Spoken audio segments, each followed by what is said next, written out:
Her zaman olduğu kimi bugün de Novruz ərəfəsindəyik.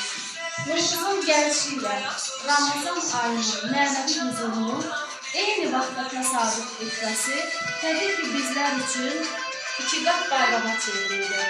Bu il təbiətin oranlışı olan Novruz ile qəblərdə huzur gətirən, sağlıq gətirən Ramazan ayını bir arada qarşılayacaq. Bu 2026-cı tədris ili üçün bizlərə iki qat özəllik gətirdi. Əlbəttə ki, ilk öncə Ali Baş Komandanımızı təbrik edirik. Xalqımızı, millətimizi təbrik edirik. Bu günü bizə yaşadan, canı qanı bahasına, şəhidlərimizin ruhu şad olsun, onların valideynlərini təbrik edirik. Şəhid ailələrini, şəhid yaxınlarını, şəhid ailələrinin övladlarını təbrik edirik. Novruz sadəcə bir təbliğin dəyişməsi deyil. Novruz yenilikdir, oyanışdır. Novruz sevginin, səmimiyyətin, mehribanlığın paylaşması demək. Ramazan bayramda bizə səbri, eləcə də paylaşmağı, bolluğu, bərəkəti, bir-birimizi yaxşı anlamağı, eləcə də bir-birimizə qarşı diqqəti öyrədir. Novruzun ruhisi sizlərə, sülhlərinizə bolluk bərəkət gətirsin. Ramazanın səbri sizlərə uğur gətirsin. Həm təbiətin oyanışı olan Novruzla bərabər, həm səbirlik təcəssüməsi olan Ramazan sizə zeyninizi açıq etsin. 2026-cı tədris ilində sizə bol enerji arzulayıram. Dərslərinizdə uğurlar arzulayıram. İstər bu iki sınav imkanlarında, istər gələcəkdəki blok imkanlarında, buraxılış imkanlarında ən yüksək nəticəni toplamağı diləyirəm. Bilirsiniz ki, hər zaman dediyimiz kimi, oxumaq hər adamın işi deyil. Bu yolda səbir lazım, dözüm lazım, inadkar olmaq lazım. Təbii ki, usanmadan oxumaq lazım. Belə şagirdlərimiz hər zaman yüksək nəticə toplayır. Arzu edirəm ki, sizlər də buna layiq görüləsiniz. İnanıram ki, bu sinifdə potensiallı şagirdlərimiz çoxdur. Siz də öz uğurlarınızla bizləri hər zaman sevindirəcəksiniz. Bayramımız mübarək və gəlin bərabər deyək. Bahar gəldi, yurdumuza xoş gəldi. Novruz payı sevinç gəldi, xoş gəldi. Ramazanın nurlu dolsun qəlblərə, iki bayram bir arada xoş gəldi.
Qızışmışıq bugün bu xoş məclisə, mahnı deyib yallı gedək səs-səsə. Qızışmışıq bugün bu xoş məclisə, mahnı deyib yallı gedək səs-səsə. Qaynatalar, qaynanalar sevinsin, beylə gəlin səadətə yetişsin. Toy günüdür, əl çalın, əl çalın, qızışdırın, meydan əl çalın. Toy günüdür, əl çalın, əl çalın, qızışdırın, bu meydan əl çalın.